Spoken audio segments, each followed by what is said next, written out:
C'est pour moi un honneur et un grand plaisir de m'adresser à vous en cette matinée à l'ouverture de la 5e édition de la cérémonie d'hommage en l'honneur de 50 femmes haïtiennes modèles et inspirantes sur le thème « Femmes, c'est ma peau ».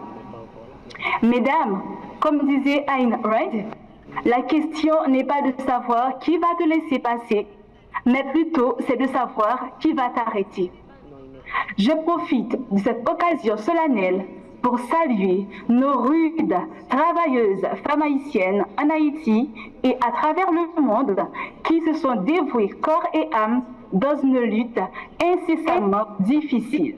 Notre 5e édition, une noble initiative qui vise à mettre sous les feux des projecteurs des femmes d'horizons divers, d'endroits divers, de secteurs divers, d'exceptions et extraordinaires. La question cette année est de savoir comment on va procéder pour sortir Haïti dans ce carreau, ce marasme difficile. Nous permet à garder l'espoir, à inspirer, à penser et à travailler beaucoup plus dur.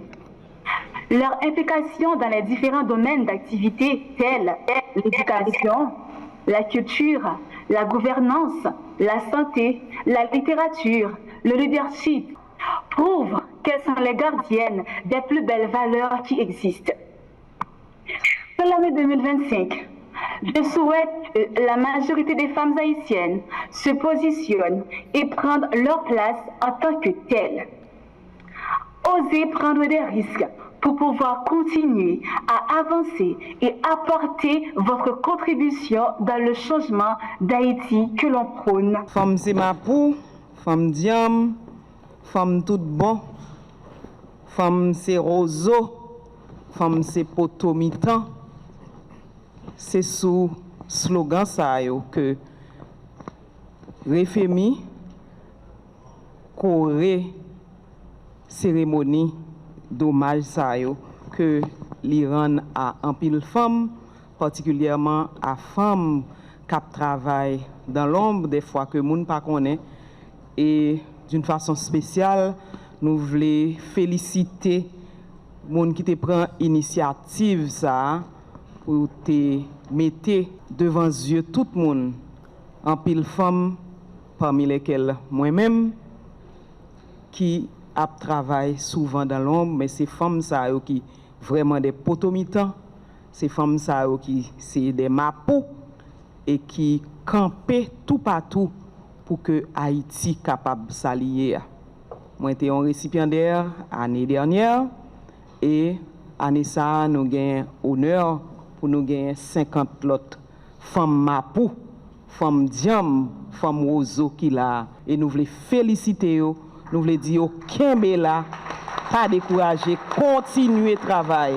Parce que bon Dieu d'abord apprend note de travail que nous avons fait. Et bon Dieu l'a récompensé nous. Et pays a joui de ça que nous avons fait. Femme c'est ozo, femme c'est mapou. Nous avons regardé mapou, il dit que c'est un pied bois qui a une vertu pour le kembe sol là, pour faciliter l'alimentation et pour lui rafraîchir et assainir l'environnement. En tant que femme, en pile fois, situation n'est pas facile pour nous-mêmes. Parce que nous avons pour nous faire équilibre entre la vie nous, en tant que femme, en tant que maman, en tant que épouse, en tant que professionnelle, et souvent, ce n'est pas toujours facile. Mais nous, là, nous avons et nous croyons que le pays a besoin nous en nous investir, continuer à investir dans le pays ça, pendant que nous avons investi dans les petites nous, pendant que nous avons investi dans la famille nous, dans tout le monde que bon Dieu mettait sous route nous, pour nous capables un modèle pour eux. C'est avec une immense joie et une profonde gratitude que je prends la parole devant vous aujourd'hui en tant que marraine de cette 5e cohorte des femmes haïtiennes modèles et inspirantes.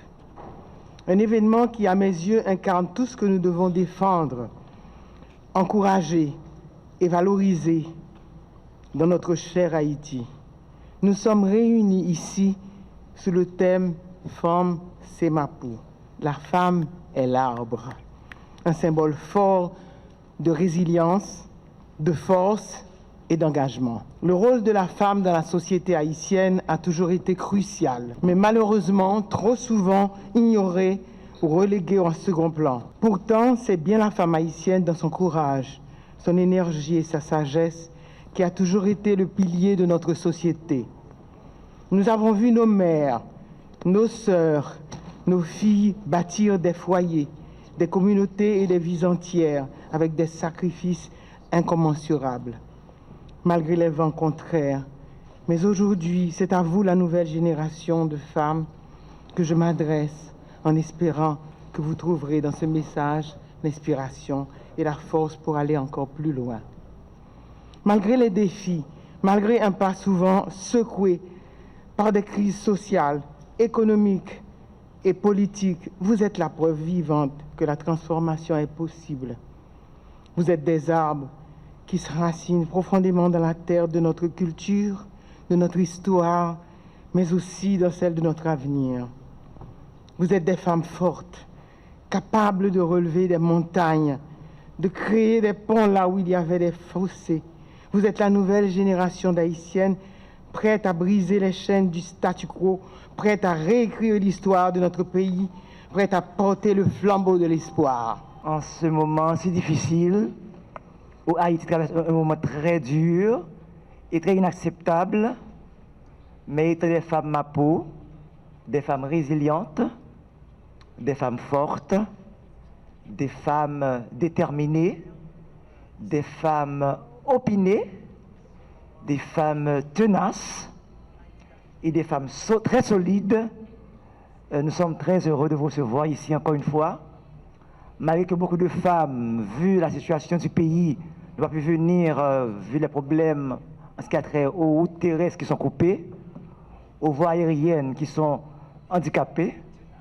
Mais nous sommes là aujourd'hui encore pour envoyer un message d'espoir, pour dire que tout n'est pas perdu et que Haïti est encore vivant et que les femmes, la pierre angulaire, la matrice du monde, le centre d'Haïti, que nous sommes encore là.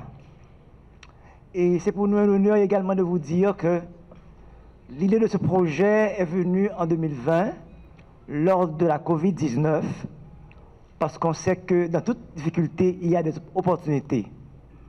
Et malgré la situation d'Haïti actuelle, il y a encore et encore des opportunités et que nous devons travailler dans une synergie commune, dans une symbiosité, dans une harmonie pour que les femmes puissent travailler ensemble pour qu'Haïti puisse se relever, parce que Haïti, cette terre sacrée, l'épicentre du monde, la fille de l'Afrique, doit refaire l'histoire.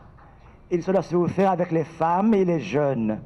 Mais les femmes qui sont les mères, les défenseuses, maintenant c'est à nous encore de donner l'espoir aux jeunes désespérés, aux jeunes qui voient que Haïti n'a pas l'opportunité, qu'il faut aller à Biden, qu'il faut aller au Chili ou ailleurs, mais il faut dire que c'est à nous, jeunes et femmes, qui doivent construire ce grand pays, ce pays qui a marqué l'histoire du monde et qui va encore refaire l'histoire.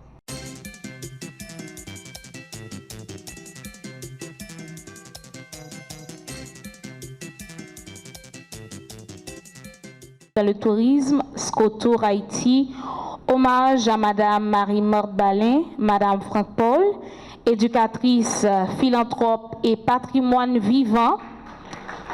Ah oui, elle mérite des applaudissements. Qui a marqué l'histoire de l'éducation en Haïti en tant que directrice des éditions Canapé Vert EDC du Collège Canapé Vert et de l'École normale pour la vie ENPV, ancienne maire de Port-au-Prince et ex-secrétaire d'État à l'Éducation nationale. Elle incarne un modèle de leadership, d'engagement pour la jeunesse et de contribution au développement social et éducatif.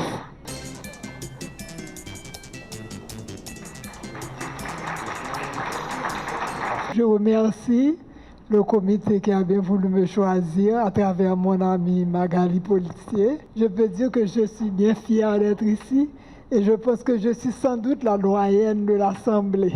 Alors merci beaucoup. Et donc je suis là, c'est pour la cause de l'éducation, comme vous savez. Et on avait demandé à un philosophe qu'est-ce qu'il pensait du bonheur. Il avait dit le bonheur, c'est ne pas naître. Mais nous sommes nés. Et Victor Hugo a dit, ceux qui vivent, ce sont ceux qui luttent. Alors, on doit se mettre à lutter parce que la vie n'est pas toujours facile. Et je félicite les dames qui, comme moi, vont choisir une cause à laquelle on s'est dédié. Et en Haïti, c'est toujours difficile. Alors, on doit toujours lutter. Et je pense que même si on a des déceptions, en fin de vie, il y a quand même des satisfactions. Alors, je remercie encore le comité qui m'a choisi. Je suis honorée et je dédie cet honneur à toutes les femmes qui luttent, aux femmes vaillantes de nos rues, à ces femmes résilientes et qui sont toujours, elles ne sont jamais plutôt en panne d'imagination pour survivre. Alors, à toutes les jeunes qui viendront après moi, à toutes celles qui sont avec moi aujourd'hui et qui luttent, je vous demande de penser à ces femmes, d'avoir pour elles des solutions, d'essayer de les aider. Et je pense qu'avec ça, notre pays pourra avancer.